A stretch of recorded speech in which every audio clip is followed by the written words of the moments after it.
As the Civil War and Rapture erupted into full-blown anarchy, weaponry was either brought in or purchased by the citizens. From the mundane to the downright exotic, these tools of doom are your main method of interaction with the citizens of Rapture. Since everyone left alive are insane, violent addicts hell-bent on stealing what little resources are left, the only recourse is to arm yourself to the teeth. The first weapon you pick up is about as makeshift as you could probably get, a common monkey wrench. For those of you on board not familiar, a monkey wrench is a type of tool normally used by humans to tighten and loosen pipes. But since it is essentially just a piece of metal, it's probably not surprising that you could use it just as effectively to sort of loosen their souls from their bodies. The wrench in this game is a kind of mixed bag for me, specifically in terms of usefulness. It can be effective, but you have to build into it with the mechanics of the game to really get any true use out of it. The different tonics that you can collect will help boost the overall damage of the wrench, and help mitigate the fact that you have to, get up close and hit someone in the face with a piece of metal. But overall, I would say that unless you are specifically trying to build into this weapon, you probably won't use it too much.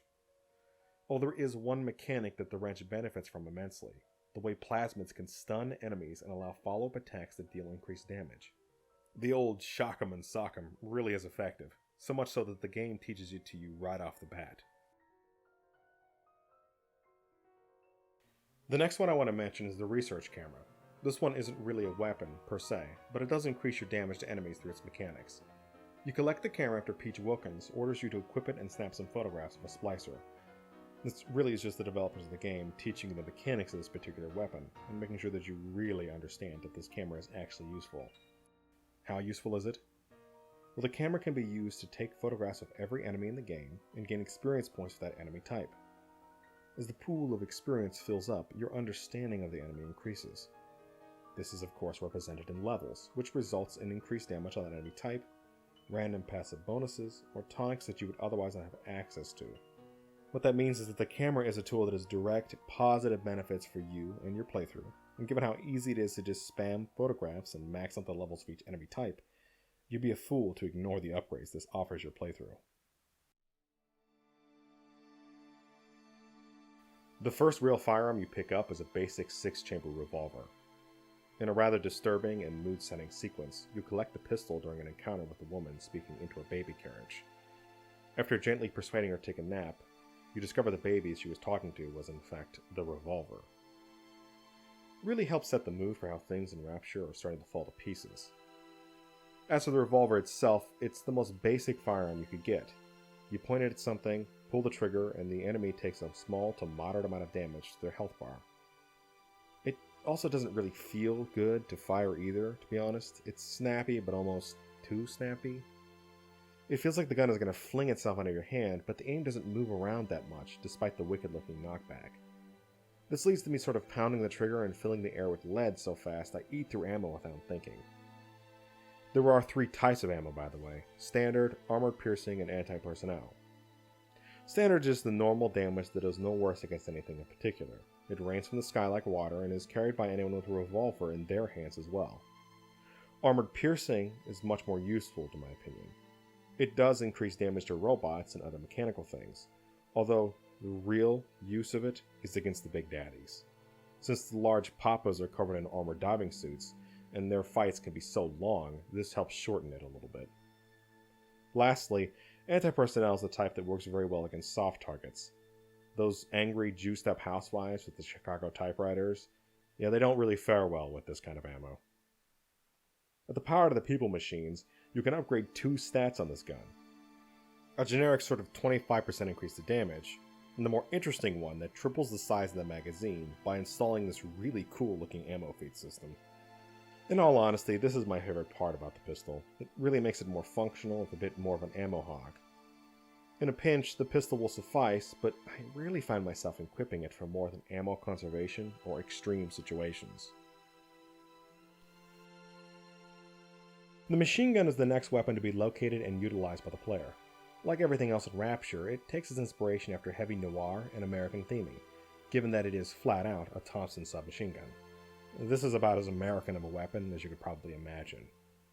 I've always found its presence to be a little bit strange in Rapture. Given the extreme diversity in the citizenship of Rapture, it always kind of strikes me that you have Tommy guns as the main weapon on display. You have Korean-born geneticists, and then you have Russian-born, Jewish-raised Holocaust survivors working alongside one another. And yet, we use American weapons. You think that all of these individuals from all over the world would have brought some of their own native weaponry, although I think there might be a valid explanation for the surplus of Tommy guns. Frank Fontaine is clearly a greasy gangster type, and he is the one that started and supported the smuggling ring in Rapture. It stands to reason that he might have simply preferred the Chicago typewriters he was familiar with back in the States. And despite the fact that Rapture claimed to be a lawless utopia, I doubt Ryan approved much of weapons. But on to the mechanics of the weapon. The machine gun is your pretty standard fare. You point it at things and pull the trigger, and eventually that thing will realize you did enough damage and fall over. The fact you can really spray out rounds for a while and forget about aiming makes it forgiving, but the damage on this weapon tends to be a little lax at times. With the two upgrades you can find for it being increased damage and recoil dampening, you find yourself spraying all that standard ammo, or sacrificing some of that special ammo on mooks. Oh yeah, special ammo is the same as the pistol, anti-armor and anti-personnel. I will say that the gun itself is very fun to fire, if feeling a bit of a squirt gun later in the game. It has enough kickback to feel powerful, and when you focus fire on anything other than a Big Daddy, they will drop. I find myself defaulting to this gun when the next weapon isn't available. Walking into the darkly lit room, the player will encounter the shotgun next to a corpse, illuminated by a beam of light from above. Upon collecting my favorite weapon in the game, splicers rush out of the shadows in an attempt to loot your corpse, after they make it a corpse, of course. This simple setup is so effective at forcing the player into using the shotgun that it has stuck out in my mind for years afterwards. Being a pump-action weapon that can only hold 4 rounds, it makes up for this limitation with raw damage. It stands out as one of the best weapons in the game, and always winds up being the workhorse for me. For those of you on board that are not familiar with these sorts of games, a good shotgun can be the deciding factor for most people in combat. A shotgun that does no damage and feels pointless winds up ignored and becomes dead weight in your inventory. But one that is so powerful it makes all of the guns seem pointless in comparison can cause players to ignore the entire inventory for the shotgun. There's almost something intoxicating about shoving a shotgun into the face of a splicer and rearranging every molecule of their smile. Thankfully, Bioshock skirts the line between so bad and so good, hitting this awkward spot where you desperately wish the gun could hold more rounds, while also forcing you to consider more options when it runs out. It doesn't completely outshine the rest of the cast, but it certainly is one that I found myself relying upon for most of the game. What really makes the shotgun shine, though, is its ammo types. While essentially being the same functionality as the pistol and machine gun's ammo, the electric buck and exploding buck provide such a wider range of versatility that I feel there's no real contest. Exploding buck is ammo that literally just bursts upon contact with anything, igniting whatever you tagged on fire. Given how absolutely insane fire damage can be when fighting tanky enemies, and how it can cause normal splicers to begin to flail, this one goes beyond just increased damage. But the real winner here? Electric buck. With enough electric buck, and the gun lodged firmly up their butt, you can stun lock a Big Daddy long enough to keep them in a state of perpetual screaming. Eventually, you'll run out, but that chunk of health you eliminated, it's basically free damage. Plus, Giant Poppy won't be giving you new breathing holes if he's in a stun lock. Because of this, I give the shotgun an approval rating of 10 out of 10. A good FPS shotgun. And quite frankly, it might be one of the best. It feels good to fire. Pulling the trigger results in a satisfying thud that sends bodies flipping just far enough to not feel overdone. The men and women that designed this weapon should be absolutely proud of themselves. The next gun is visually interesting, but a clear winner for too good to use syndrome. The grenade launcher, and quick aside, I find it funny how generic all these names are, looks like random bits of metallic stuff fitted together to form a launching case, while the explosives themselves appear to be actual freaking cans. I mean, I love it. It really shows how Rapture was made up of the best and brightest, that the survivors of this war could take all this trash and turn it into an elegant weapon of death. I'm pretty sure I don't need to explain how the gun works. Pull the trigger, nade go out front, angry splicer go boom. Like I said, elegant. Its upgrades are an increase of 25% to damage.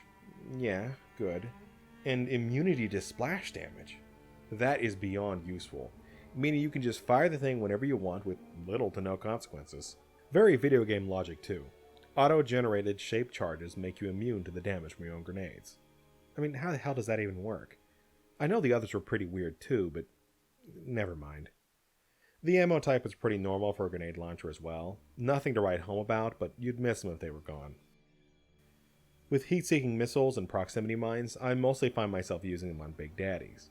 That is, covering the floor in mines and sending a stream of missiles against mountainous data to try and end the fight before he slaps me into paste. Still, I consider this a very nice addition to the game. It feels pleasant to use in general, but the lack of ammo and the cost of getting more makes me hesitant to use it when, you know, shotgun. The chemical thrower is just a flamethrower, which, I guess flames are just a chemical reaction. Whatever, it's basically just a flamethrower with weird ammo. Visually, it's like the grenade launcher, clearly cobbled together from whatever the survivors could find in order to give themselves a greater chance of survival in the laissez-faire wonderland Rapture has become.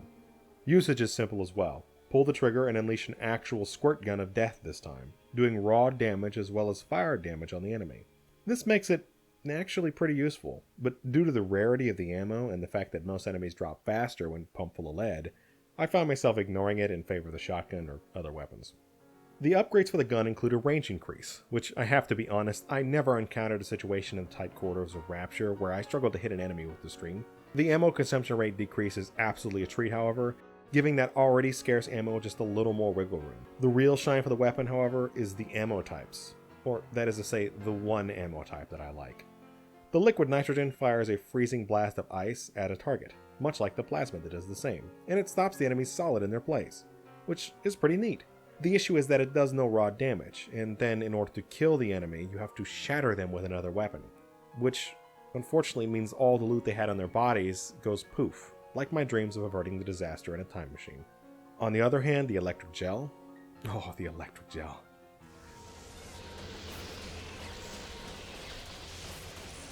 Oh, yes. Oh, yes. The developers know exactly what I want. Honestly, I would say that if it wasn't for the electric gel, I might ignore the flamethrower altogether, just due to the nature of instant gratification. But I ain't most people, and I doubt the past folks would have ignored the weapon that heavily. Still, there isn't anything quite like standing there holding a trigger while the enemy roars and convulses because you have them trapped in the loop of eternal torment. God, I love electric gel. The final weapon in the game is the crossbow. What is it in games like these that makes bows and crossbows so unbelievably broken? Made out of a multitude of odds and ends like the last three, it rounds out the improvised holy trinity of this game. Next to the shotgun, the crossbow acts like the ultimate cleanup device, doing point damage to a single enemy that can often kill them in a single blow.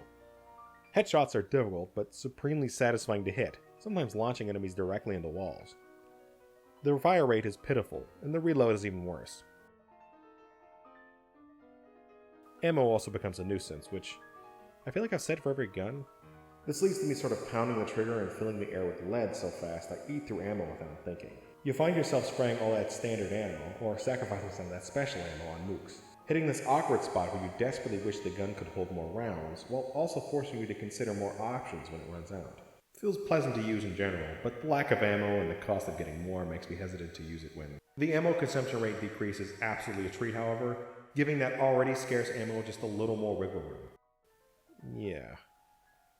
The upgrades help with the ammo situation a little, giving you increased chance of bullets not breaking on impact so you can collect them like a grizzly Robin Hood of the sea. Oh, and 25% increased damage, but who'd have thunk that? The special ammo is nice, but doesn't have the zing to it that I feel most of the others do. Incendiary bullets ignite targets on fire, but since you already want to hit and kill a target in one go, I always feel indifferent about incendiary. But that's just me. The trap bolts are pretty useful actually. If you string a bunch up in an area where a Big Daddy fight is about to happen, you can basically just knock another neat chunk off his health. The real winner is when you put all the pieces of the electric damage puzzle together, trapping them in a Sisyphus-esque hell of electric shocks. I found myself more reliant on the bow this time around than earlier playthroughs, just for the sensation of landing bolt after bolt on an enemy. Watching their strings get cut like puppets is very satisfying. The only other weapons in the game are the plasmids themselves. There isn't much to go over with these, beyond the visual look of them, as well as their functionality when mixed with the guns. The ones I tend to gravitate towards are Electrobolt and Incinerate, with a mixing of the rest when I get bored of those two. Cyclone Trap sets down little whirlwinds all over that launch any enemy that steps into them. Appealing, but my run and gun style has me shooting first and trapping never. Enrage can be relatively useful, as it sends one enemy into a violent spree against all other enemies.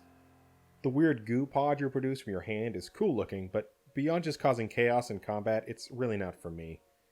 Hypnotize Big Daddy is pretty useful, as it tricks the Big Daddy into thinking you're his little sister.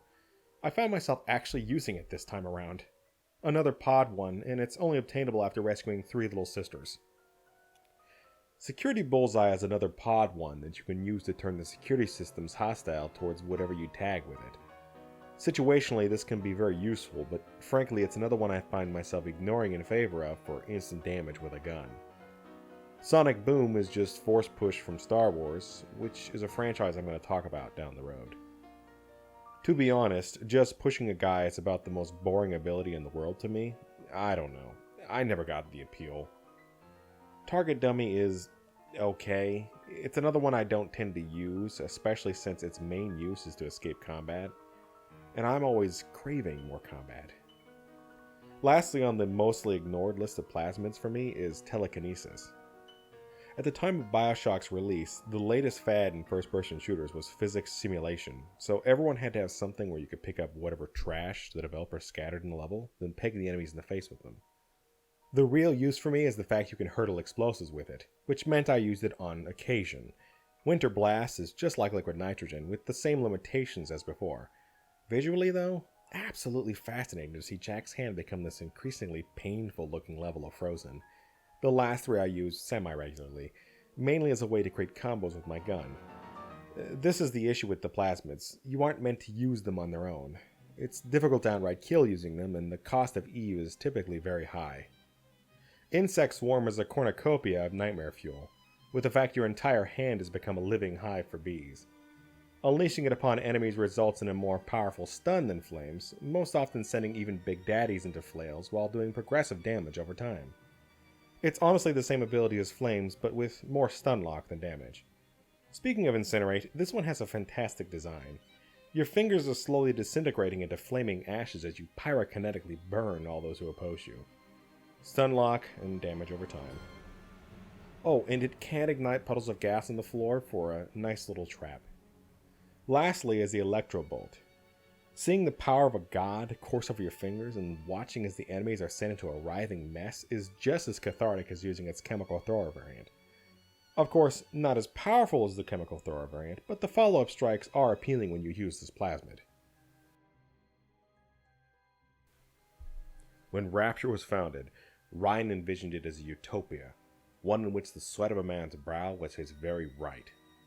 Ryan and Fontaine's war morphed Rapture into a nightmare, resulting in money losing its value. Instead, at the end, the currency shifted from money to violence. All of these weapons and plasmids you collect slowly turn you into a walking armory, a specter of death itself.